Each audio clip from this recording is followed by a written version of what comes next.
यदि वो दोषी सिद्ध होता है तो न्याय अनुसार उसे उसका उचित दंड भी अवश्य मिलेगा।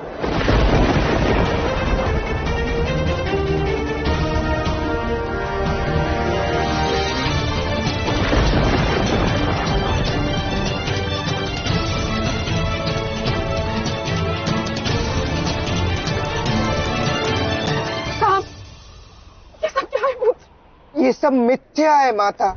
ये सब मेरे विरुद्ध छल कर रहे हैं, मेरे विरुद्ध षड्यंत्र रच रहे हैं। हाँ पुत्र, तुम चिंता मत कर। मैं मुझे याद है तुमने कुछ नहीं किया। आर्य सांब,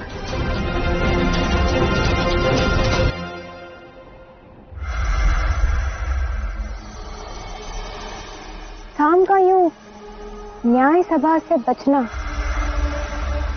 इतना सरलता से संभव नहीं होगा। अब इसको एक षड्यंत्र सिद्ध करना होगा मुझे, और राधा ही मेरा एकमात्र साधन है।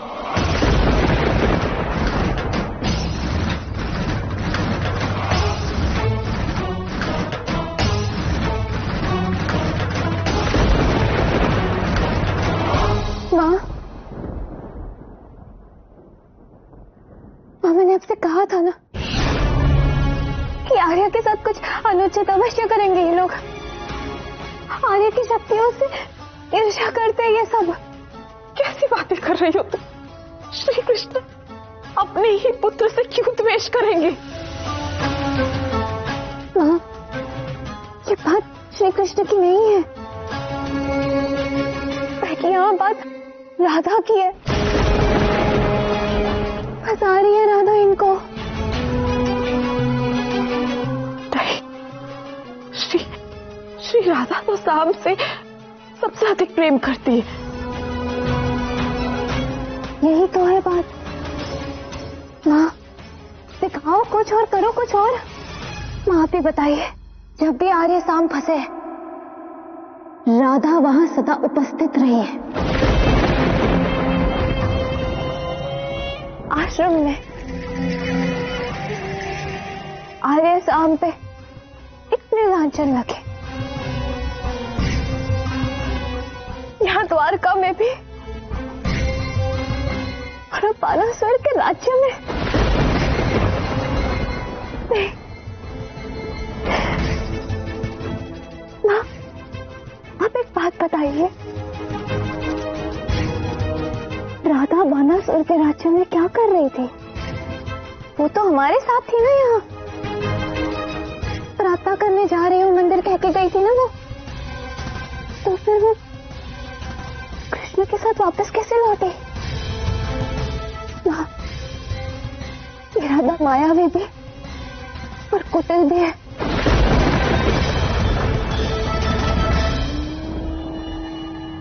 सही कह रही हो तुम। जब सांब श्री राधा के साथ था, उसके साथ कुछ ना कुछ अनुचित हुआ है, किंतु अब नहीं। सारी सीमाएं टूट चुकी है। मेरा पुत्र बंदी है। मैंने श्री राधा का हमेशा सम्मान किया, किंतु अगर उन्हें लगता है वो मेरे पुत्र के साथ कुछ भी कर सकती है, तो मैं भी उन्हें दिखा दूंगी कि मैं क्या कर सकती हूँ। श्री राधा उनकी कुछ भी नहीं है, और मैं उनकी पत्नी हूँ। मैं उन्हें सत्य का सामना कराऊंगी।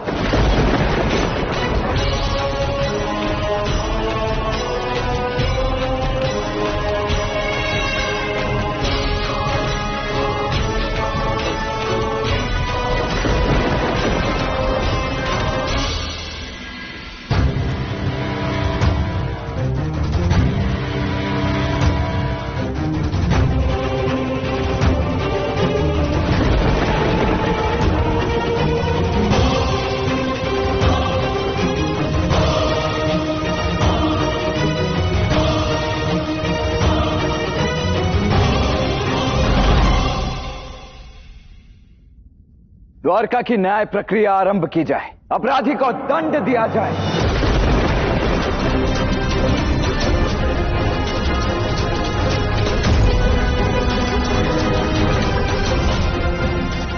दाऊ, राधा कहाँ है? राधा आ जाएगी कान्हा। इस समय तुम्हें न्याय प्रक्रिया आरंभ करनी चाहिए। नहीं दाऊ, राधा का यहाँ उपस्थित होना अति आवश्यक है। उसके शब्द अति महत्वपूर्ण है। इस प्रक्रिया में हम उसकी प्रतीक्षा करेंगे।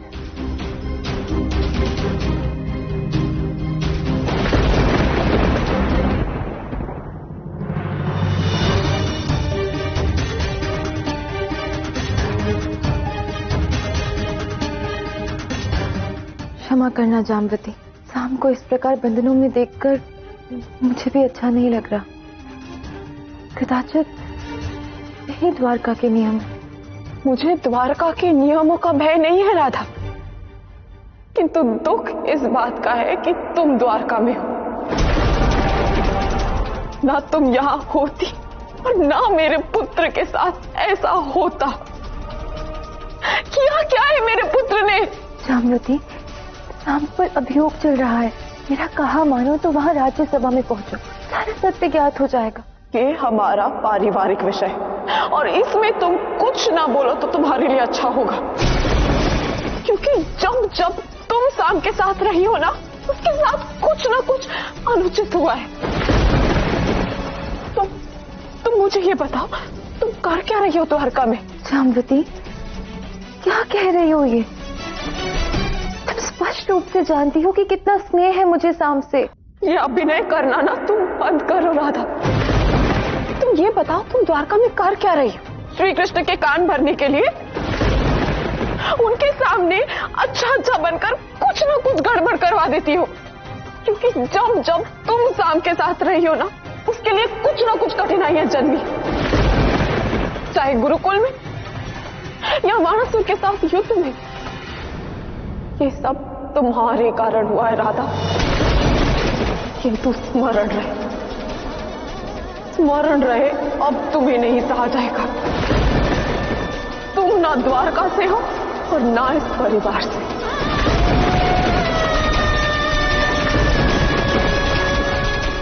ये क्या कह दिया जाम्बवती? तुमसे ऐसी आशा नहीं थी। क्यों? सत्य सुना तो अश्रु आ गए राधा। मेरे पुत्र से दूर रहना।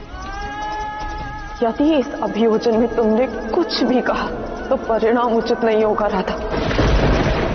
मैं एक बाहरी व्यक्ति को अपने पारिवारिक प्रकरण में बोलने का अधिकार नहीं दूंगी।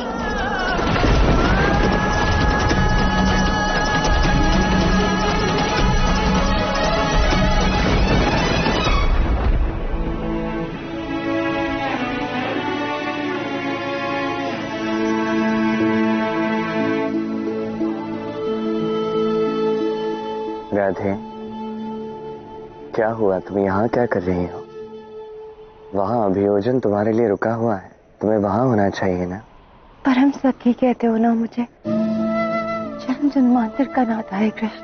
कितना मैं झूठ कहूँ, इसे तुम सत्य ही मानते हो कृष्ण। और एक सत्य ये भी है कि जब कोई नाम दे सके ऐसा संबंध नहीं है हमारे मध्य। ये कैसी बातें कर रही हो राधा? वही जो सत्य है। मैं तुम्हें दुविधा में नहीं डालना चाहती कृष्ण, इसलिए सभा में सम्मिलित नहीं हो सकती। केवल इसलिए कि ये संसार इस संबंध को नाम नहीं दे सका, तुम ये कर रही हो? तुम जानती हो राधा, ये प्रेम क्या है? इस संबंध के एक नहीं अनेक रूप है राधा।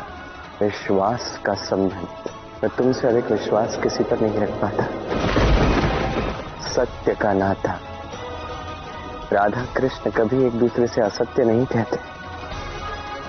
ये प्रेम का नाता है, उन दो प्रेमियों का जो अनंत काल से प्रेमी थे और आगे अनंत काल तक ये दोनों एक दूसरे के प्रेमी ही रहेंगे।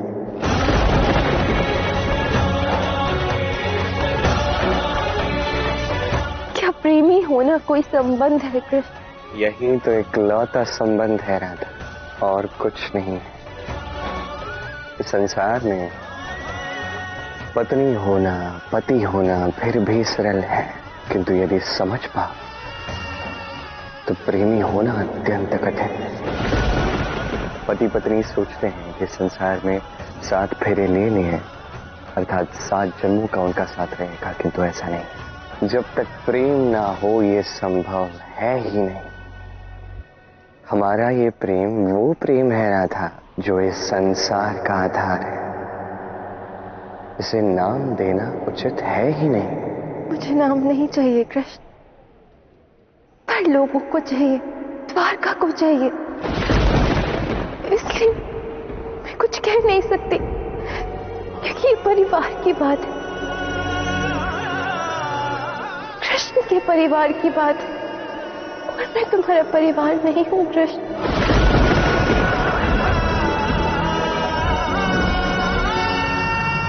तुम मेरा परिवार नहीं तो क्या, तुम्हारा स्थान उससे कहीं अधिक ऊंचा, कहीं अधिक बड़ा, कहीं अधिक पवित्र है। राधा, तुम कितनी महान हो, कितनी दिव्य हो, ये संसार समझ नहीं पाता, और संसार जिसे समझ नहीं पाता उससे बस भयभीत रहता है। राधा कौन है ये संसार एक दिन अवश्य जानेगा। तुम्हें दुखी होने की आवश्यकता नहीं है, ये सब मेरे साथ चलो।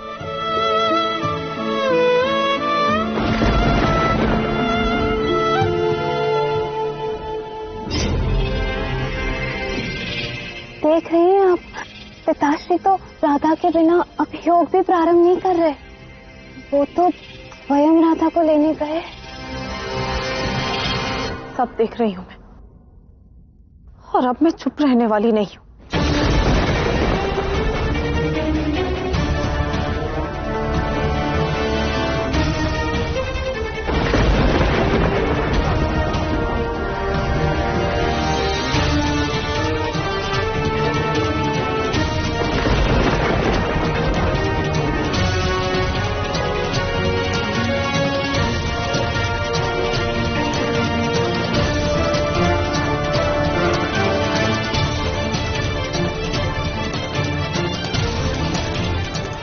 अभियोग आरंभ करते हैं। साम पर लगे सभी आरोपों से हम सभी अवगत हैं।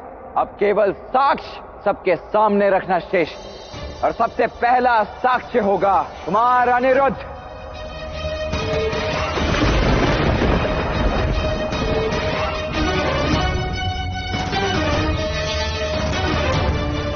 विश्वास नहीं होता कि साम काका ने इतना बड़ा विश्वासघात किया है।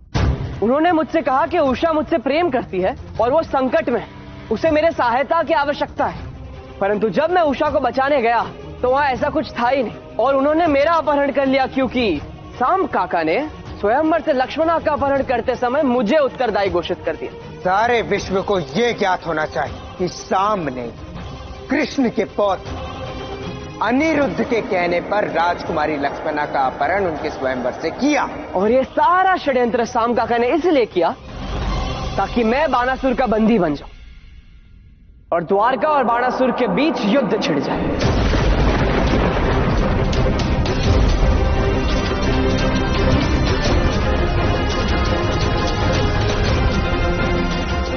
धन्यवाद अनिरुद्ध। प्रद्युम्न, अब तुम्हारी बारी। साम वहां पिताश्री के अस्त्र लेकर आया था, और उसने हम सभी को ऐसा प्रतीत करवाया जैसे उसके और बाणासुर के मध्य भयंकर युद्ध हुआ, जबकि ऐसा कुछ नहीं हुआ। और जब उषा ने हमको बंदी गृह से निकालने की चेष्टा की तो साम ने स्वयं जाकर बाणासुर को यह बता दिया, और हमें फिर से बंदी बना लिया गया।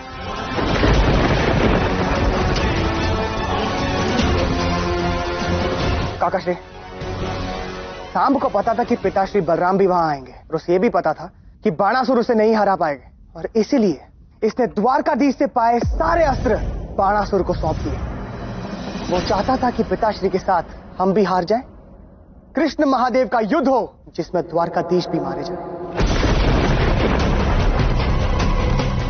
हम सभी साक्षी साम के षड्यंत्र से, और हमें यह भी ज्ञात है कि यदि साम चाहता तो बाणासुर को वो स्वयं परास्त कर सकता था, परंतु उसने ऐसा नहीं किया। उसने अपने भाइयों को और अपने ही पिता को विवश किया बाणासुर से युद्ध करने के लिए। अब जब सारे साक्ष्य सांब के विरुद्ध है तो यह सिद्ध होता है कि सांब एक देशद्रोही है जिसका दंड इसे मिलना ही चाहिए।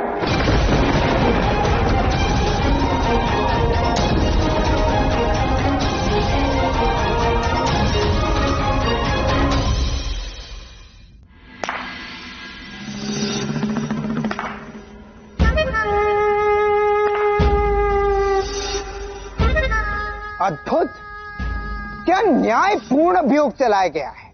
मुझे अपना स्पष्टीकरण देने की स्वतंत्रता तक नहीं दी गई। सब मन बनाकर बैठे हैं मुझे दंड देने को। कौन हो जाओ सांब, ये द्वारका है और द्वारका का न्याय विश्व प्रसिद्ध है। तू ऐसे न्याय पर मेरा पक्ष सुने बिना मुझे दंडित कैसे घोषित किया जा सकता है? अरे तुम मूर्ख हो क्या सांब? यहाँ सभी साक्ष्य तुम्हारे विरुद्ध हैं, क्या इतना पर्याप्त नहीं है तुम्हारे लिए? तुम स्पष्ट रूप से दोषी हो और ये सब जानते हैं। चलो द्वारका वासियों, देख लो, ये है तुम्हारे द्वारकाधीश वासुदेव श्री कृष्ण, जो कुछ सिद्ध नहीं कर सके तो बिना पक्ष सुने दंड दे रहे हैं।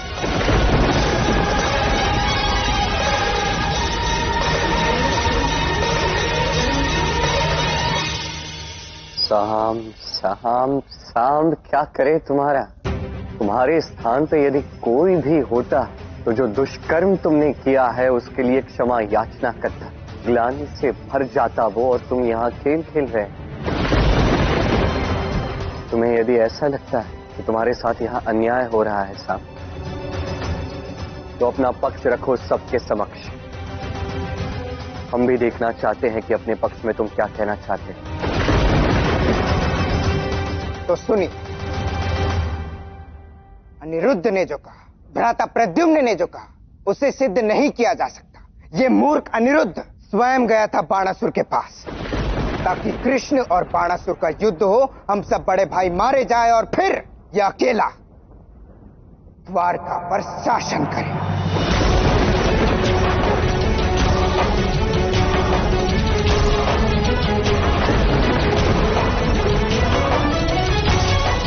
ये दुस्साहसी कुछ भी कह रहा है। झूठ कह रहे हैं सांब काका। हाँ, मेरा पुत्र कभी ऐसा कर ही नहीं सकता। तो क्या मेरा पुत्र झूठ बोल रहा है? जाम्बवती, आप मौन रहिए। सांब, तुम स्वयं भली भांति जानते हो तुम अवसर के पात्र भी नहीं हो, किंतु फिर भी तुम्हें एक अवसर दिया है अपना पक्ष रखने का, इस सभा को भटकाने का नहीं। यदि इस सभा को भटकाने का प्रयास करोगे तो तुम्हारे लिए शुभ नहीं होगा। अच्छा, बात नहीं बनी तो आप धमकी दे रहे हैं? भ्राता प्रद्युम्न, आप क्या कह रहे थे कि मैं बाणासुर से लड़ा नहीं, उसे कृष्ण अस्त्र दे दिए? क्या आपने मुझे ये करते हुए देखा?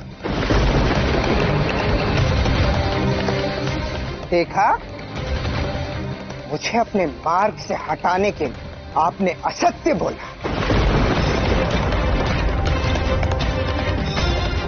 और आप दोनों, आप भी क्या कह रहे थे कि ताऊ श्री बलराम को हराने के लिए मैंने बाणासुर को अस्त्र दे दिए। सिद्ध कर सकते हैं आप?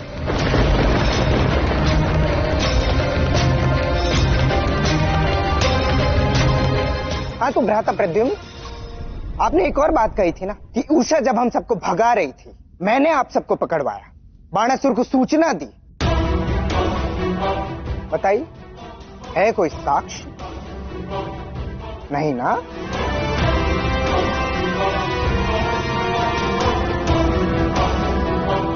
ये मेरे विरुद्ध केवल एक षड्यंत्र है। वाह सांब वाह, स्वयं के अपराधों को छिपाने के लिए, स्वयं को बचाने के लिए समस्त यदुकुल पर ही आरोप लगा बैठे तुम, हैं? ठीक है, किंतु अब भी एक अहम साक्ष्य शेष है। राधा,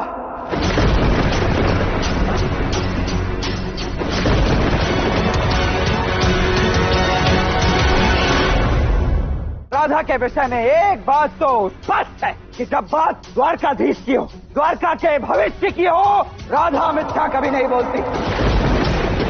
इस इसीलिए अब जो राधा बोलेगी वो ही सत्य होगा। राधा, अपना पक्ष सबके समक्ष रखो, बताओ सबको सत्य क्या है।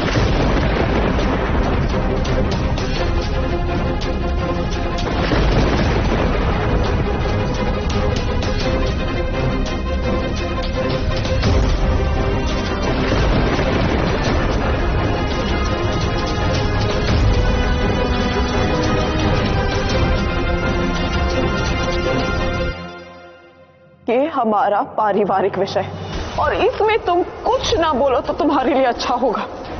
तो मेरा परिवार नहीं तो क्या, तुम्हारा स्थान उससे कहीं अधिक ऊंचा, कहीं अधिक बड़ा, कहीं अधिक पवित्र है। यदि इस अभियोजन में तुमने कुछ भी कहा तो परिणाम उचित नहीं होगा राधा। मैं तुमसे अधिक विश्वास किसी पर नहीं रख पाता।